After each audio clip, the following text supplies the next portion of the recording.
Hello, my name is Robot Teacher or Robert. So I'm going to talk today about my experience with applying for the EPIK program. And so I'm currently a teacher working here in Incheon at Incheon English Village.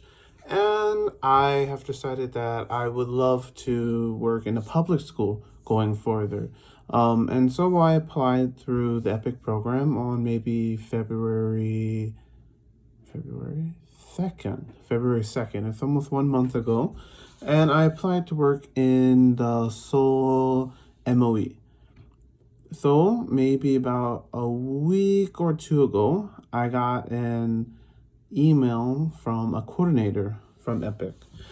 And they told me that I couldn't work at the Seoul MOE. So I was very devastated, but this is the reason why I wanted to make a vlog about this. So I didn't know that the contract dates for the MOE were around like the 24th to 25th of like August or in February when the contracts are changing over.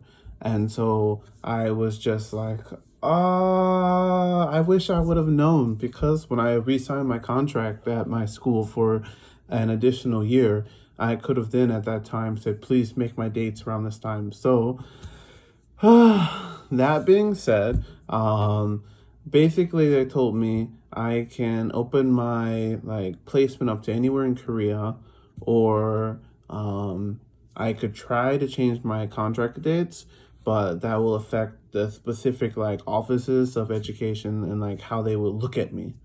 And so that was a very hard decision. And so basically I talked with my school, and then they told me that we can consider changing your school dates of your contract and try to go to immigration and change it for you so that you can apply to EPIK. And so I'm very happy about that. But I need to have it done in time so that I can also prove it to EPIK if I pass the interview stage. So it's already March 2nd, 2020, and as of now, we have no notifications about any interviews.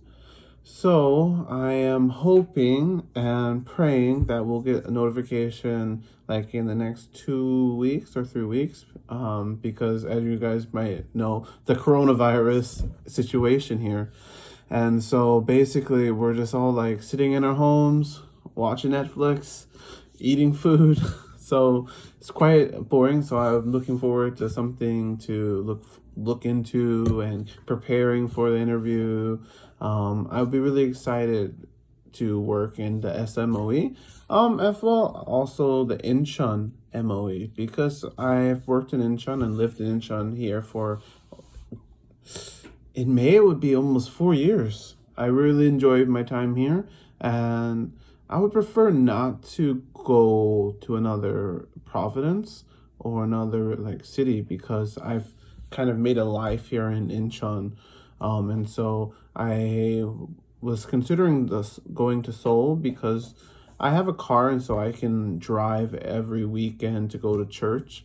But if I lived in Seoul, it'd be nicer because it'll be not as long of a drive, I would assume. And so if I can't go to Seoul, it's fine. Hopefully Incheon or the Gyeonggi-do province would work for me. I hope so.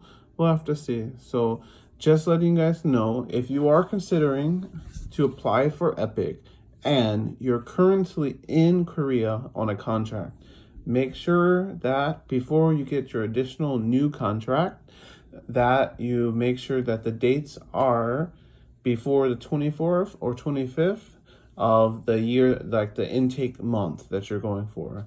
So it's be like February or August. But also you have to remember there's also I'm not sure about the information quite yet, but I know that there's like a mandatory orientation. And so for me, I knew about that.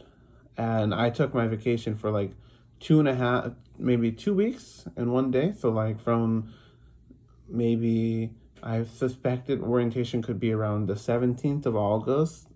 And so I took my vacation from the 17th until the 31st. And so I was planning like, I won't even be in school, so it'll be okay. I'll be on vacation, I can still apply and start getting into this place. But no, you have to make sure that your contract with immigration says these specific dates and that you also are able to go to the mandatory orientation. So just wanted to let you guys know, just in case, because when I was looking and watching all the videos, I couldn't find anything about that online. And I want to also say this, there's nothing wrong with my school that I'm currently in. I have a great position. I love working in a camp setting. But I would like to be a university professor in the future. And I think I've worked in like academy setting, camp setting, and if I'm going to go to university and teach like adults, I think it's important to also get the public school perspective. And so my goal is to work in a public school for 2 years, and then after that, apply to work at a university.